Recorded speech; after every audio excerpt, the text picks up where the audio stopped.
Welcome to science मस्ती के online classes में आप सबका बहुत बहुत स्वागत है। और अब हम लास्ट टॉपिक की ओर आ चुके हैं, जिसका लास्ट टॉपिक का नाम है domestic electric circuit. Domestic electric circuit chapter topic पढ़ने से पहले मैं कुछ चीज़ डिस्कस करना चाहता हूँ। जैसे मैं पहले भी डिस्कस करता हूँ कि मैं एक पहले एक स्टोरी की तरह समझने की कोशिश करता हूँ कि क्या चीज़ है डोमेस्टिक इलेक्ट्रिक सर्किट।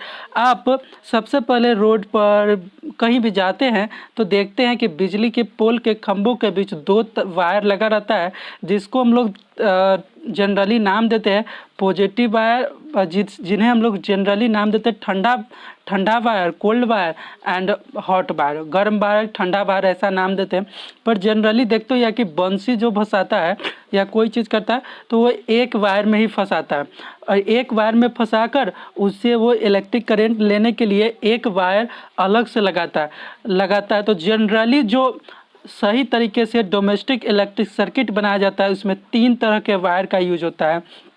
3 तरह के वायर में एक वायर होता है जो पॉजिटिव वायर होता है, एक वायर होता है जो न्यूट्रल वायर होता है जैसे निगेटिव होता है, और लास्ट जो वायर होता है वो अर्थ वायर होता है, जिसका काम क्या होता है कि अर्थ वायर का काम क्या होता है कि कोई भी लीकेज आ जाए किसी इलेक्ट्रिक अप्लायंस में, उससे क्या हो कि चार्ज निकलने लगे तो वो क्या करता है, चार्ज का लीकेज होने लगे तो वो उन सारे चार्जों को सीधा ही अर्थ में ले जाता है। चूँकि जानते हैं अर्थ क्या है, बहुत बड़ा है, तो वो चार्ज विलीन हो जाता है और इस तरह से आपका इलेक्ट्रिक अप्लायंस में आपको शॉक हिट या किसी भी तरीके का शॉक लगना, इस सब से आप बच सकते हैं।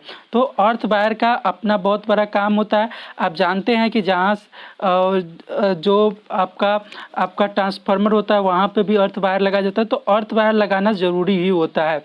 तो हम लोगों के घर में 3 तरह के वायर होते हैं, और एक चीज़ आप ध्यान से देखिएगा तो आपको पता चलेगा कि 3 तरह के वायर, अगर अच्छे वायर को जब जोड़ा जाता है तो एक वायर जो होता है मेन, एक वायर अर्थ से मिला होता है। अब 2 वायर जो होता है सो जाकर लगता है, 2 जो वायर होता है वो 2 वायर हमारे जो होते हैं वो मिलता है आपको मेन बोर्ड से।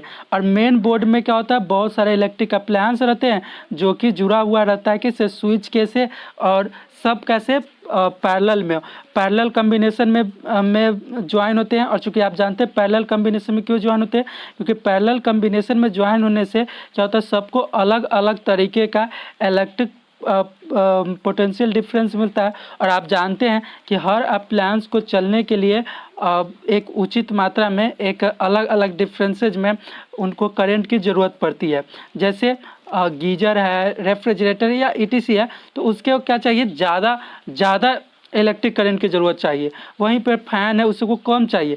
तो आप जानते हैं कि अगर मानिए कि सबको अगर हम लोग एक ही तरह से इलेक्ट्रिक करंट दें तो जिसको कम ज़रूरत है उसको ज़्यादा मिलेगा तो वो जल जाएगा, और जिसको ज़्यादा ज़रूरत है उसको कम लगेगा तो वो भी ख़राब हो जाएगा।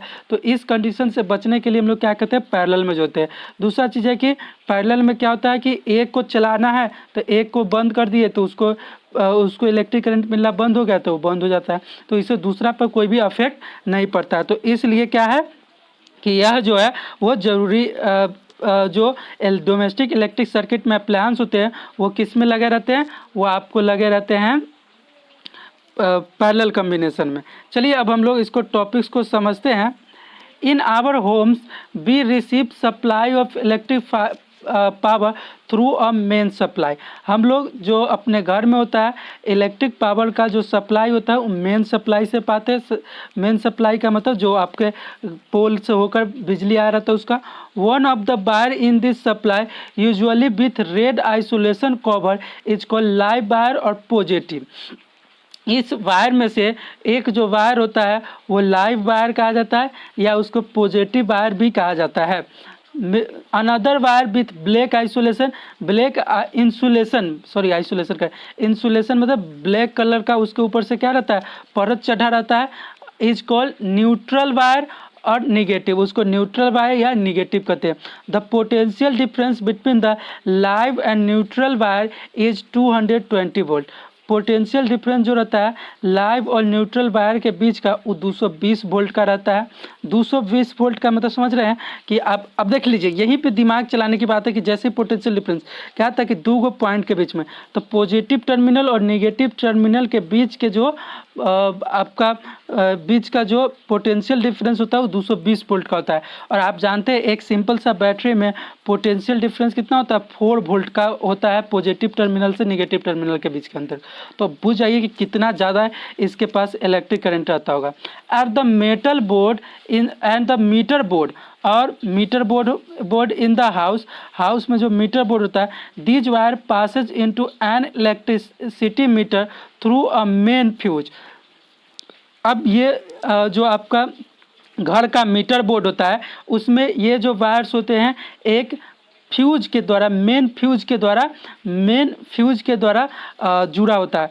अब आ गया मेन फ्यूज क्या होगा, तो मेन फ्यूज ऐसा फ्यूज है जहाँ से जो सप्लाई से करंट आ रहा है, इलेक्ट्रिक करंट आ रहा है, उसके लिए जोड़ा रहता है। अब उसको क्या रहता है कि फ्यूज हम लोग फ्यूज का एक मात्रा तय किया जाता है कि कितना ज़्यादा मात्रा में फ्यूज से इलेक्ट्रिक करंट पास हो कि यह गले नहीं। अगर मानो कि किसी कारण बस ये होता है कि इलेक्ट्रिक करंट अचानक तेज़ी से आया तो फ्यूज जल जाएगा तो क्या होगा कि तुम्हारे घर का जो बिजली है वो कट हो जाएगा, पावर कट हो जाएगा।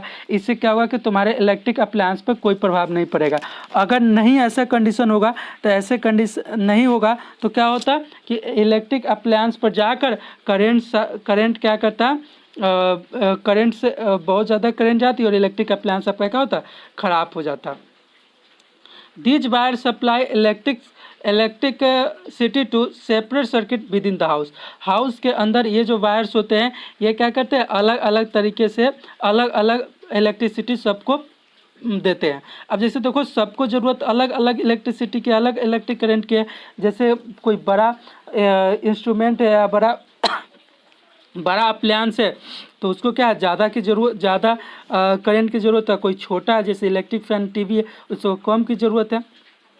Two separate circuits are used. One of 15 ampere current rating for appliance with higher power rating such as geyser, air और कूलर etc.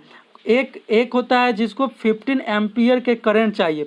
तो 15 एम्पियर के करंट चाहिए तो उसके लिए क्या चाहिए कि मोटा वायर होना चाहिए। पतला वायर होगा तो जब ये ज़्यादा इलेक्ट्रिक करंट पास होगा तो तुमने पढ़ा है हीटिंग इफेक्ट ऑफ करंट में, ये इलेक्ट्रिसिटी ज़्यादा पास होने से क्या होगा, रेसिस्टेंस उसका अपोज करेगा, रेसिस्टेंस अपोज करेगा तो हीट प्रोड्यूस होगा और हीट ज़्यादा होगा तो वायर क्या होगा, जल जाएगा। तो इसलिए मोटा वायर होगा तो मोटा वायर में क्या inversely proportional to cross section area होता है तो रेसिस्टेंस क्या होगा, कम प्रोड्यूस होगा। और रेसिस्टेंस कम प्रोड्यूस होगा तो तुम्हारा क्या होगा कि हीटिंग इफेक्ट ऑफ करंट कम होगा, हीटिंग कम होगा, इससे वायर बचा रहेगा। The other circuit is of 5 ampere और दूसरा जो सर्किट होता है 5 एम्पियर का। अब देखो अब दूसरा सर्किट कितना का होना चाहिए, 5 एम्पियर का होना चाहिए। अब ई मानो कि हम 15 एम्पियर का ले लेंगे तो क्या होगा, रेसिस्टेंस यहाँ पर 15 एम्पियर का ले लेंगे तो मोटा वायर वहाँ पर था। अगर मानो कि यहाँ पे भी मोटा वायर का यूज करेंगे तो तुम्हारे अप्लायंस को क्या चाहिए, कम इलेक्ट्रिक करंट चाहिए। जब रेसिस्टेंस प्रोड्यूस हो कम होगा तो क्या होगा, करंट ज़्यादा मिलेगा। तो इस कंडीशन में क्या होगा, इस कंडीशन में आपका जो इलेक्ट्रिक अप्लायंस होगा वो जल जाएगा या ख़राब हो जाएगा। तो इसलिए दो तरह के वायर का यूज़ होता है, एक है 15 एम्पियर का, एक है 5 एम्पियर का।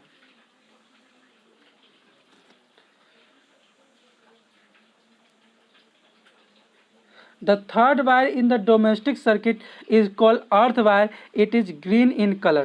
और तीसरा जो वायर होता है उसका नाम है डोमेस्टिक सर्किट में, उसका नाम है अर्थ वायर जो कि ग्रीन कलर का होता है। अर्थात 3 वायर था, एक हो गया रेड वायर, रेड आइसोलेशन का जो बना हो तो वो पॉजिटिव वायर कहलाता है। उसी प्रकार दूसरा वायर हो गया जो कि ब्लैक आइसोलेशन का होता है जिसको न्यूट्रल वायर या निगेटिव वायर कहते हैं। Earth wire use to protect users from any leakage current.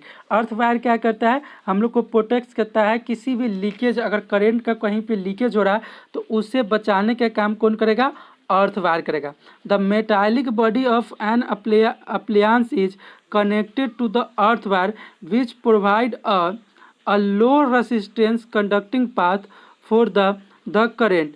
क्या कह रहा है कि metallic body of an appliance is connected to earth bye.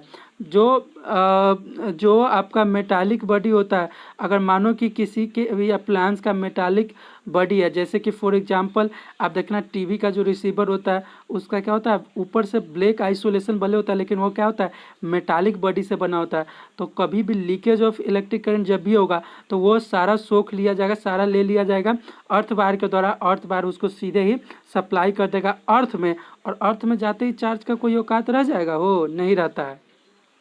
Thus, it ensures that any leakage of current to the metallic body of an appliance keeps its potential to that of the earth, and the user may not get a severe electric shock। और इससे क्या होगा, ये वो कभी भी electric shock को नहीं प्राप्त करेगा। अब जैसे फॉर एग्जांपल एक दो बार ऐसा हुआ था मेरी घटना में, मेरी बहन ही जब रिसीवर को छुई थी तो उसका शॉक लगा था। इसका कारण एक ही चीज़ था कि वहाँ पर जो अर्थ वायर था वो अर्थ वायर एक्टिवेट नहीं था, अर्थ वायर बहुत ऊपर लगा हुआ था, जिसके कारण कि वो जल्दी डिटेक्ट नहीं कर पाया। लेकिन आप जनरली देखिएगा जब भी मेटालिक कोई भी मेटालिक आपका बॉडी का अप्लायंस है उससे करंट आपको लग रहा है तो बहुत जल्दी डिटेक्ट कर लेता है अर्थ वायर और उसको खींच लेता है, इस कारण आपको जल्दी ही छोड़ देता है। लेकिन अगर वायर में आप सट जाते हैं या किसी चीज़ में तो वो नहीं छोड़ता है। इसका कारण ये होता है कि चूँकि वो तो खुद ही वायर है और अप्लायंस में जुड़ा होता है अर्थ वायर, ना कि वायर में जुड़ा होता है। In domestic circuit, all appliances are connected in parallel between live and neutral wire। Domestic circuit में क्या होता है कि सारे जो वायर होते हैं, जितने भी वायर होते हैं लाइव और न्यूट्रल, और सभी वायर अप्लायंस किस चीज़ में पैरेलल कॉम्बिनेशन में जुड़े होते हैं। क्यों पैरेलल में जुड़े होते हैं? With the potential difference across all the device will be the same. Potential difference जो होगा सबका मिलाकर सेम ही आएगा। Individual device can be switched on और off without affecting the working of other device. किसी भी डिवाइस को तुम ऑन कर सकते हो, ऑफ कर सकते हो बिना किसी प्रॉब्लम के, बिना किसी दूसरे डिवाइस के प्रॉब्लम के। Electric fuse is used in domestic circuit to protect it from overloading.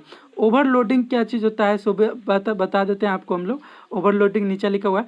Electric fuse का यूज किया जाता है डोमेस्टिक इलेक्ट्रिक सर्किट में किस चीज़ से बनने के लिए? ओवरलोडिंग से बचने के लिए। When a large current flow through a circuit then it is called overloading. जब बहुत ज़्यादा करंट फ्लो करे, बहुत ज़्यादा करंट फ्लो करे एक सर्किट से होकर तो उसे ओवरलोडिंग कहते हैं। तो ये कारण था कि ओवरलोडिंग से बचाने में फ्यूज कैसे कमाल करेगा। सो देख लो, फ्यूज का रेसिस्टेंस होता है, फ्यूज का अपना एक रेसिस्टेंस होता है। अब मानो जैसे ही हमने क्या किया कि हमको फ्यूज का रेसिस्टेंस होता है, ओवरलोडिंग के दौरान बहुत ज़्यादा करंट आया तो फ्यूज का क्या होगा, रेसिस्टेंस बढ़ेगा। रेसिस्टेंस बढ़ेगा तो हीटिंग इफेक्ट ऑफ करंट के कारण उसका हीट प्रोड्यूस होगा और फ्यूज टूट जाएगा। अब मानो कि ये दोनों वायर एक दूसरे को ज्वाइंट है, ये टूट गया तो क्या करंट कहीं जा पाएगी? तो इससे क्या होता है कि तुम्हारा जो इलेक्ट्रिक अप्लायंस है, तुम्हारा जो हाउस है, वो सब बच जाता है। कनेक्टिंग टू मेन, चलिए एन एक्स कह रहा है कि when a large current flow through a circuit then it is called overloading. जब बहुत सारा करंट एक सर्किट से होकर फ्लो करता है तो उसको ओवरलोडिंग कहते हैं। This can happen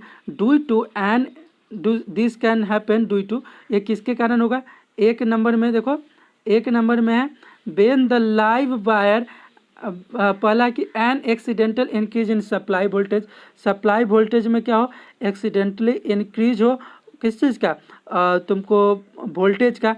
connecting to many appliance to a single socket, एक ही सॉकेट में बहुत सारा अप्लायंस जुड़ा हुआ है तो ये भी उस कंडीशन भी हो सकता है कि वो जो सॉकेट होगा वो सारे अप्लायंस को करंट देने के लिए बहुत ज़्यादा करंट की मांग करेगा। और जब ये सप्लाई करंट ज़्यादा आएगी उसके पास, वो उसको सहन नहीं कर पाएगा तो तुम्हारा क्या होगा, ओवरलोडिंग हो जाएगा। ओवरलोडिंग के तहत तुम्हारा सारा प्लान जल जाएगा।